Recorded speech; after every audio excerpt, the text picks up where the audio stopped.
നമുക്കൊരു പുസ്തകം വായിക്കാം. ആഷിം നഈമി എന്ന് പറയുന്ന സമസ്ത കുബൂരികളുടെ കൂട്ടത്തിൽപ്പെട്ട, പ്രത്യേകിച്ച് ഈ തലക്കെട്ടുകാരന്റെ നേതാവായിട്ടുള്ള ഒരു മുസ്ലിയാർ എഴുതി വെച്ച പുസ്തകമാണ് വഴിപിരിഞ്ഞവർക്ക് എന്ത് പറ്റി എന്ന് പറയുന്ന പുസ്തകം. ആ പുസ്തകത്തിൽ പ്രാർത്ഥന അള്ളാഹുവോട് മാത്രം എന്ന ടൈറ്റിലിന് താഴെ എന്താണ് അദ്ദേഹം എഴുതി വെച്ചിട്ടുള്ളത് എന്ന് നമുക്കൊന്ന് പരിശോധിക്കാം. അതാണ് ഇപ്പോൾ നമ്മൾ സ്ക്രീനിൽ കാണുന്നത്. ഖുർആൻ പരിഭാഷയല്ലാതെ യഥാർത്ഥ ഖുർആൻ ഓതാൻ അവർക്കറിയില്ല. ആർക്കറിയില്ല? വഹാബികൾക്കറിയില്ല. ഇതൊക്കെ നന്നായി അറിയുന്ന സുന്നികൾ വഹാബികളെ ഒന്ന് നന്നായി കുത്തി, എന്നിട്ട് തുടർന്ന് എന്താണ് പറയുന്നത്? പ്രാർത്ഥന അള്ളാഹുവോട് മാത്രം എന്ന പ്രമേയം സാക്ഷാൽ ഇബിലീസിന്റെ പ്രമേയമാണെന്ന് സുന്നി പണ്ഡിതർ വഹാബികളെ തെര്യപ്പെടുത്തി. ഇവിടെ പ്രാർത്ഥന അള്ളാഹുവോട് മാത്രം എന്നത് ഇബിലീസിന്റെ പ്രമേയമാണെന്ന് സുന്നി പണ്ഡിതർ വഹാബികളെ തെര്യപ്പെടുത്തി എന്നാണ് എഴുതി വെച്ചിട്ടുള്ളത്. അതായത് സമസ്തയുടെ വാദം എന്താണ്? പ്രാർത്ഥന അള്ളാഹുവോട് മാത്രം എന്നത് ഇബിലീസിന്റെ പ്രമേയമാണ് എന്നാണ്. നിന്നോടല്ലാതെ ഒരാളോടും, എന്റെ ഉമ്മാനോടും ഞാൻ സഹായം ചോദിക്കൂലല്ല, എന്റെ ഭാര്യയോടും ചോദിക്കൂലല്ല, ഒരു ഡോക്ടറോടും ചോദിക്കൂലല്ല, നിന്റെ റസൂലുള്ളാഹിയോടും ചോദിക്കൂലല്ല, നിന്നോട് മാത്രമേ ചോദിക്കൂ.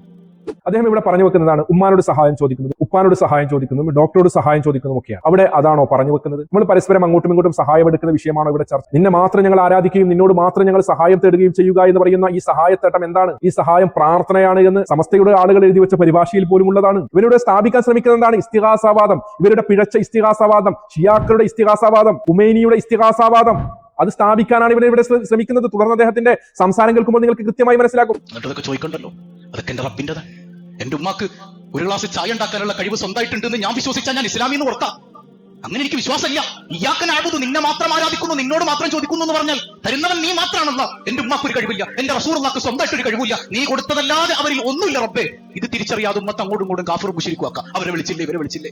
അവൻ ഇടയിൽ അങ്ങോട്ട് ജോയിൻ ചെയ്യുന്നുണ്ടില്ലേ? ഉമ്മാനോട് ചോദിക്കുന്നതിനിടയ്ക്ക് റസൂലുള്ളാഹിനെ കൂടി കൊണ്ടുവന്നു. മരിച്ചുപോയ പ്രവാചകരെ വിളിച്ച് തേടാൻ, തെളിവുണ്ടാക്കാനാണ് അവൻ മെനക്കെടുന്നത്.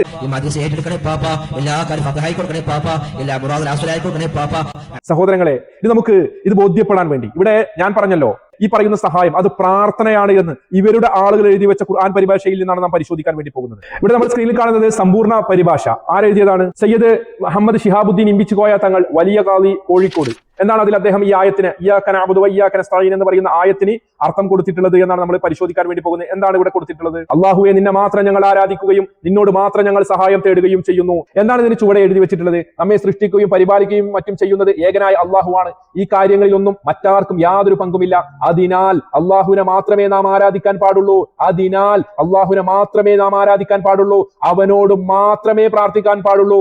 അവനോട് മാത്രമേ പ്രാർത്ഥിക്കാനും പാടുള്ളൂ. എന്താണ് എഴുതി വെച്ചത്? അവനോട് മാത്രമേ പ്രാർത്ഥിക്കാനും പാടുള്ളൂ. നേരത്തെ ആഷിം നഈമി എഴുതി വെച്ച പുസ്തകത്തിൽ എന്താണ് നാം വായിച്ചത്? പ്രാർത്ഥന അള്ളാഹുവോട് മാത്രം എന്നത് ഇബ്ലീസിന്റെ പ്രമേയമാണ് എന്ന്. എന്നാൽ ഇവിടെ ഈ പരിഭാഷക്കാരൻ എഴുതി വെക്കുന്നതാണ് അവനോട് മാത്രമേ നാം പ്രാർത്ഥിക്കാനും പാടുള്ളൂ. സഹായം തേടുക എന്നതുകൊണ്ട് പ്രാർത്ഥനയാണ് ഉദ്ദേശം.